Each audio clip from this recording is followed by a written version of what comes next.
Primeiro Jornal. Tirol FM, com as primeiras informações do dia. Pois bem, nosso assunto de hoje pela manhã, nosso entrevistado até nosso estúdio traz o Vladimir da Silva, que é presidente da Repras, que desenvolve um trabalho fantástico a nível de região. A gente acompanha pelo Facebook e nos últimos dias também podemos acompanhar. Tivemos uma oportunidade de acompanhar pela RBS, que fez uma matéria falando justamente da Repras. Vladimir, seja bem-vindo, bom dia, tudo bem? Bom dia Vini, aos ouvintes da Rádio Tirol. Em primeiro lugar, é um prazer rever um amigo de longa data, né? Sim, e eu te conheço desde que tu era pequenininho, né? Hoje estamos aqui, né? Exatamente. Bom, Vladimir, fale para os nossos ouvintes, em primeiro lugar, o que é a Repras, o que faz. A gente acompanha pelo Facebook, através de um trabalho que vocês fazem de atualização e de informação, mas quero que você fale para os nossos ouvintes o que é a Repras. Bom, a Repras é a Rede de Proteção Ambiental e Animais. A Repras, ela trabalha em 3 segmentos, que são a pesquisa de animais, ela trabalha com a educação ambiental e trabalha com a questão de denúncias referente a crimes ambientais. Bom, falando em denúncia de crimes ambientais, vocês trabalham só com animais silvestres, cuidam dessa parte também, ou aqueles animais domésticos, por exemplo, vocês têm chamado de outros tipos de segmentos que não seja o animal silvestre, que dá destaque para vocês? Esses dias eu vi vocês com vários animais que vocês acabam ajudando a capturar e reintegrá-lo no seu ambiente, né, Vladimir? Na verdade, a Repras, ela não atua com o animal doméstico, que é o cachorro, o gato, o cavalo, né? Esse animal, a Repras, ela não atua porque há um acordo dentro da entidade. Porque se tu for analisar em cada cidade hoje do Vale do Taquari, praticamente há uma associação voltada a cães. Então, como já tem outras instituições, a Repras, ela permanece só na questão do animal silvestre, e as pessoas que fazem parte da entidade também, elas não concordam, não aceitam trabalhar com animais domésticos. Lógico, elas têm pena, mas se nós se voltarmos ao doméstico, nós vamos perder o foco, que é o silvestre. Exato. Bom, falando nesse foco, quais são os animais aqui na nossa região, Vladimir? Qual é a característica da fauna que nós temos aqui no Vale do Taquari? A nossa fauna aqui, ela é bem diversificada. Na verdade, praticamente o que existe aqui, digamos que quase existiria em todo o país, né? No território nacional. Lógico que não existe aqui a onça-pintada, não existe o tamanduá-bandeira, ele praticamente já não existe mais no Rio Grande do Sul, né? A anta não existe aqui no Rio Grande do Sul também. Então, o que mais se tem aqui? Na parte dos felinos tem a onça parda, né, que é uma cadeia de felinos que existe, que ela está ameaçada de extinção, né? Vocês têm registros desse animal aqui na região? Ou, Nós realizamos através do Jaime, a gente realiza um trabalho de armadilhamento fotográfico, que é o quê? É monitorar o animal quando ele está no seu habitat. Então a gente acaba, através da armadilha da foto, sabendo o que existe. Então, na verdade, o puma, que é o leão-baio, ele existe aqui na região. Há indícios que há uma fêmea ou um macho no interior de Sério, né? Então, ele seguido, ele é visto por Sério, Bom Retiro, Venâncio Aires, né? Só que por ele abranger uma área muito grande do habitat, a gente não consegue botar aquela armadilha que vai dar o flash que vai tirar a foto dele. Então o que mais se ouve dizer é o indício de carcaças, por exemplo, ele comeu uma ovelha, comeu um terneiro, né? E dias depois o proprietário dá falta desse animal e acabam nos acionando. Então nós procuramos ver se existe um vestígio de pegada, de fezes, para então se comprovar se existe realmente esse animal. Realmente hoje dá para dizer assim, fato verdadeiro que ele existe no Vale do Taquari, o puma, ele não existe, né? Então, para nós, realmente assim, ele não existe, o puma. Não tem um registro, o registro oficial não tem, há boatos, né? Que nem aconteceu esses dias em Bom Retiro, que o camarada falou que o puma atacou ele, que ele lutou com o bicho e tal. Aquilo é uma situação inexistente, ela não existe. Por quê? Porque em primeiro lugar, o puma não ataca o ser humano. Se ele vê um ser humano, ele vai fugir ou vai subir em cima de uma árvore, ele vai se acuar, né? ele jamais vai erguer, que nem o cidadão falou, que ele ergueu as duas patas da frente e rosnou. Não é urso, né? Não é urso, ele não vai fazer isso, né? Ele vai se acuar. Então ele comentou que lutou com o animal, lógico, uma presa, uma unha do animal desse chega a ter 2 centímetros. Então se pegar num corpo humano, na pele, vai rasgar. Dilacera, né? Dilacera. Então, fato que na verdade não existe. O que pode haver ali é a aparição do gato murisco, que é um gato parecido com o puma, mas em compensação ele tem uma altura muito baixa. Mais baixa. Mais baixa. Então, se colocar ele perto do puma, lógico que vai ver que não é o puma. Perfeito. Bom, além desse animal, quais são os outros registros que vocês fazem através dos cliques que vocês fazem com as armadilhas? Para a gente conhecer um pouco quais são os animais que a gente pode daqui a pouco se deparar. Eu me recordo que eu estava indo há tempos atrás para Imigrante e eu vi uma capivara atravessar a estrada. Ela inclusive bateu num veículo e danificou o veículo, mas uma capivara criada todinha, Vladimir, muito grande, uma capivara que danificou o carro e ela passou, obviamente, com impacto. Infelizmente ela deve ter morrido depois, mas ela atravessou a rodovia, quem vai para Deltro Filho, ali, Imigrante, e era uma capivara muito grande. É um dos animais que a gente pode encontrar aqui na região? É um animal que a gente encontra aqui na região, um animal que ele não está na lista de animais ameaçados de extinção, não está. Mas ele é oriundo do rato, ele é da família do roedor. Então ele tem uma procriação muito ampla, muito grande, né? E se tu chegar no arroio onde tem capivara, tu vai sentir um odor muito forte da urina dela. E muitas vezes as pessoas caçam esse bicho para comer e não é recomendável comer a carne dele por causa das doenças. Nós temos denúncias, por exemplo, de pessoas que matam a capivara e fazem linguiça. Nossa. Né? Então é uma situação assim que quem não compra ou quem compra não sabe o que está comendo, né? Está comendo gato por lebre, na verdade. Então é uma situação bem assim bem chata que acontece, né? Mas ela não está ameaçada de extinção, existe aqui no nosso Arroio Boa Vista, eu sei que lá Imigrante também, né? E ela é protegida também por lei, ela não pode ser abatida, né? Essa questão da legislação, Vladimir, a legislação tem ajudado entidades como vocês, ou às vezes ela acaba de certa forma impedindo que o trabalho seja feito de uma forma mais ampla? O que temos de legislação a nível de que os animais são proibidos? Como buscar essa legislação? Nós, moradores que não trabalhamos com a entidade como vocês que trabalham no dia a dia. Na verdade, a legislação ela diverge um pouco, porque ela é crime e administrativa. Então lá na Lei 9.605, no artigo 32, ela protege todos os animais do ato de abuso e maus tratos. Já a caça, a apreensão do animal, ela é protegida no artigo 29. Mesmo assim, se tu maltratar um animal e se a autoridade policial encaminhar o auto de infração, a ocorrência, ao IBAMA, mesmo sendo um cachorro, o IBAMA vai lavrar um auto de infração pelo ato de maus tratos que está na legislação administrativa. Que está caracterizado como crime. O decreto 24.615.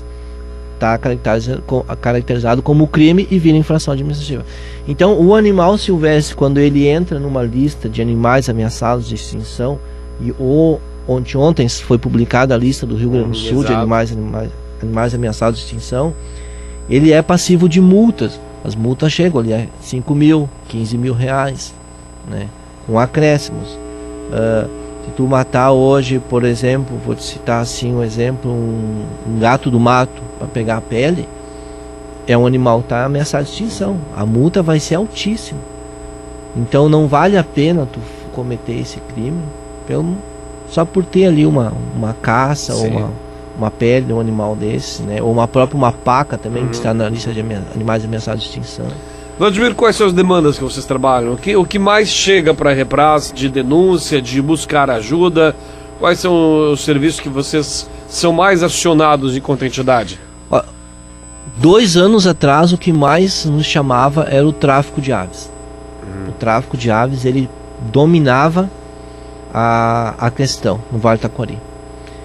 Então, a partir dali, 2 anos atrás, nós começamos a desenvolver operações com a Polícia Civil, com o IBAMA, e acabamos fazendo o Vale do Taquari, segundo fontes do Batalhão Ambiental, ele era a 3ª região do estado que mais retirava animais silvestres da natureza.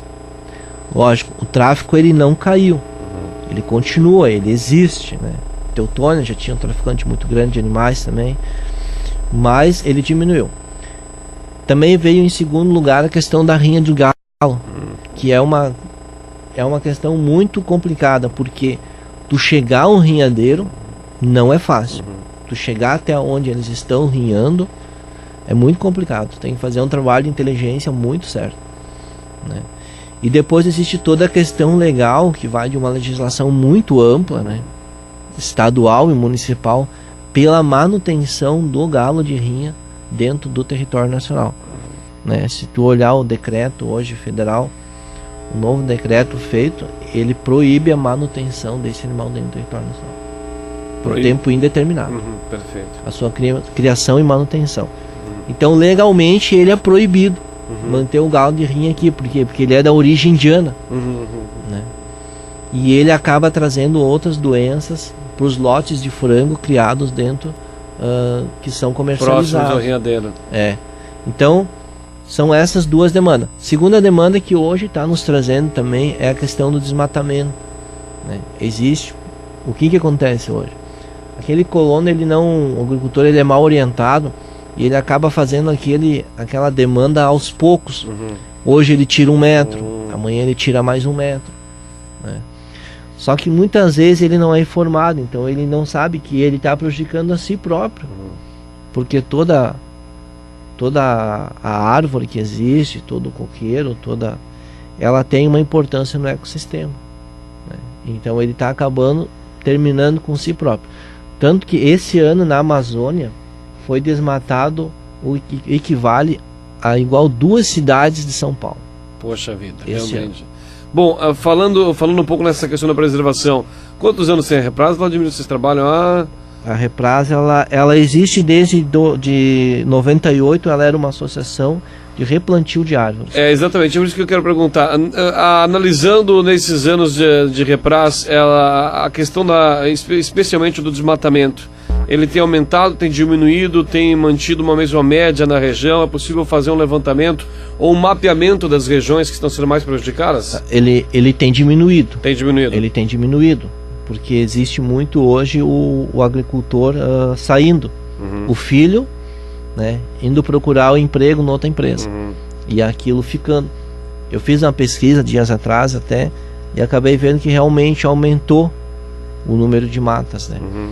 Mas existe também, nós temos um caso aí, imigrante, que a prefeitura concedeu uma licença para o camarada tirar a área de bioma Mata Atlântida para plantar eucalipto, né? Então, essa licença, sim, ela é muito questionável. Por quê? Porque essa área que ultrapassa de Westfália no asfalto, até Imigrante, Daltro Filho, Colinas, ela faz parte da MMA 10. É uma área de muita importância para o meio ambiente. E ela é protegida pela lei da Mata Atlântica. Então o município achou uma brecha. Achou uma brecha, né?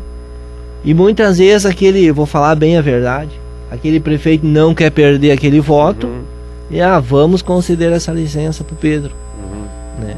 Só que não sabe o prejuízo que está trazendo. Por quê? Porque ele está tirando uma fauna da região, está destruindo um ecossistema para plantar eucalipto.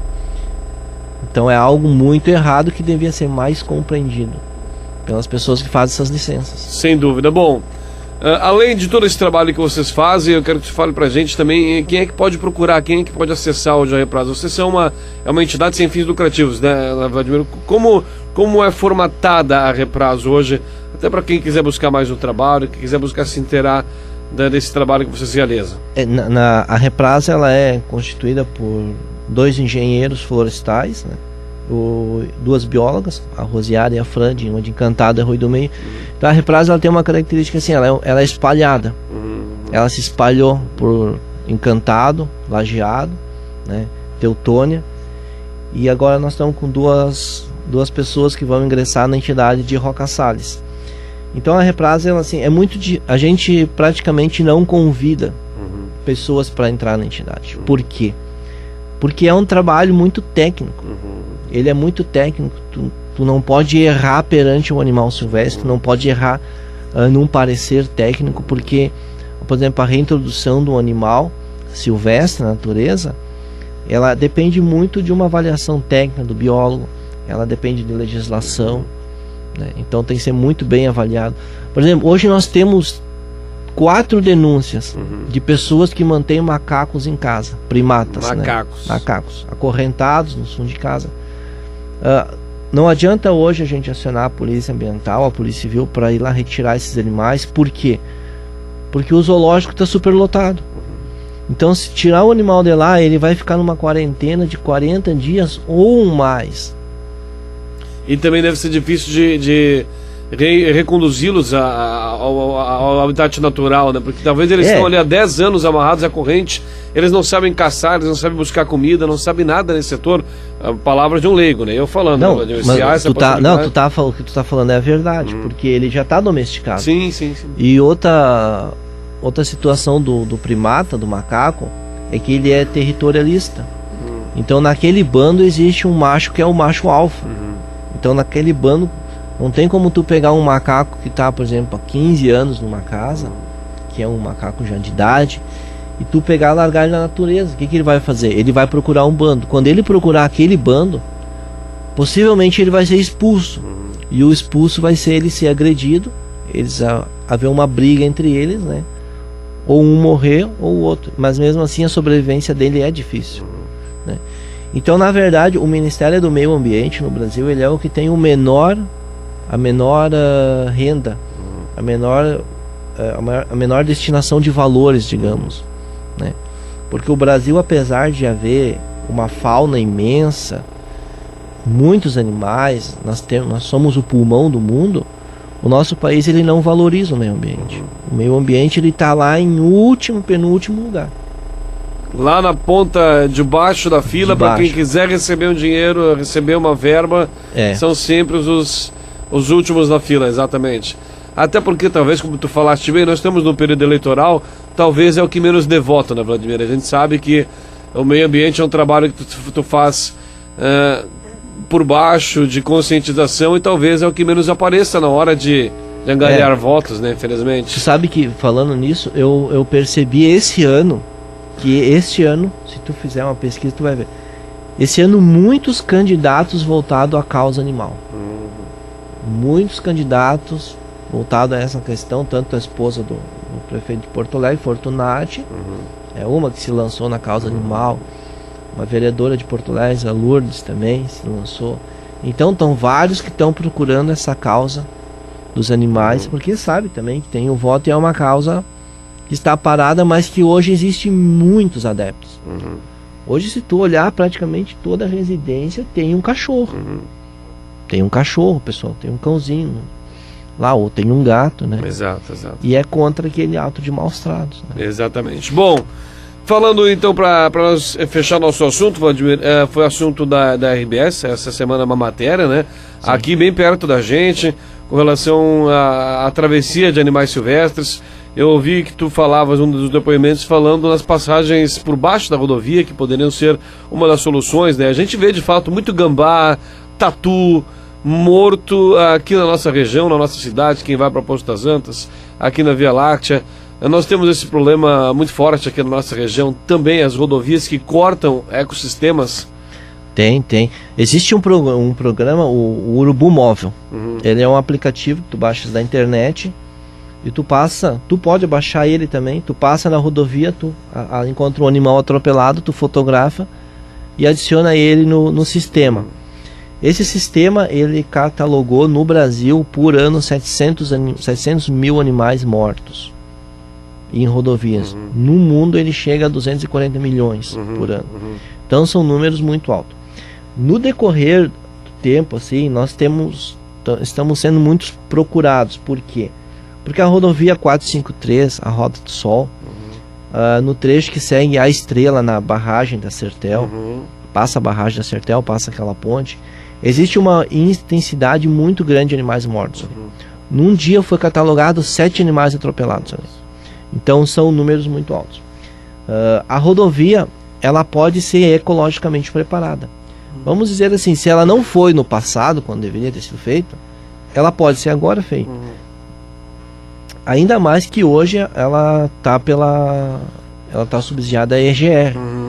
Então pode haver um consenso. Então, baseado nisso, nós estamos fazendo um estudo, que já começou, de mapeamento do maior índice de animais mortos na rodovia 453 do trecho de Garibaldi a Estrela.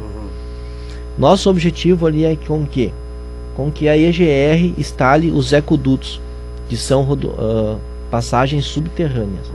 Mas não adianta só fazer a passagem subterrânea.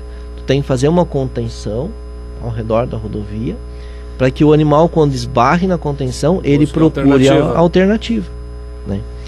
Se tu fizer uma análise assim, ó, aqui praticamente, como nem tu falou o caso da capivara, pode vir um animal desse a cruzar a rodovia e se transformar num acidente. Segundo a Polícia Rodoviária Federal, não houve até o momento um acidente causado por animais silvestres nessa rodovia.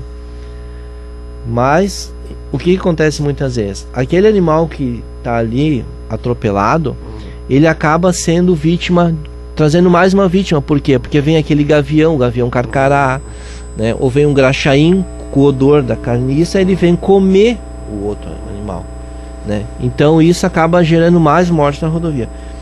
Então, baseado nisso, nós vamos fazer o quê?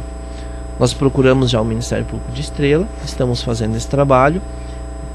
Aqui, como atinge essa área de bioma Mata Atlântida, que pega a Westfália ali, imigrante, nós vamos procurar o Ministério Público Federal, né? Para que o Ministério Público chame a EGR, né? Porque eu mandei 13 e-mails para a EGR não respondeu. Não respondeu. Bem típico. Então, assim, ó, procurei algumas pessoas ligadas aos Coredes. Aos Coredes, Coreps. Não houve resposta, deram outras desculpas. Então, assim, ó, se muitas vezes tu procura, é o teu dinheiro que é investido no pedágio, e é uma questão que a comunidade busca, tem que ser feita, né? E a EGR, ela tem se mostrado assim não muito compatível a cumprir as exigências delas aplicadas pela justiça, tanto que em Venâncio Aires o promotor Porto tem uma briga enorme com eles, que eles não cumprem as medidas, né? Então nós acabamos vendo que só judicialmente para eles tomar uma atitude. E dessa forma que vocês vão procurar? Dessa forma nós vamos procurar, até porque é uma característica da Reprasa. Falamos, não adiantou, vamos aos meios legais, então. Sem dúvida. Pois bem. Bom, Vladimir, a gente podia aqui ficar um tempo, né, falando sobre o ecossistema da região, mas acho que é importante que a nossa população conheça o trabalho que vocês desenvolvem. Quem quiser procurar o perfil no Face de vocês... Sim, é Repras Brasil. Repras Brasil. E pode também ter o e-mail, repras, com 2A, @gmail.com.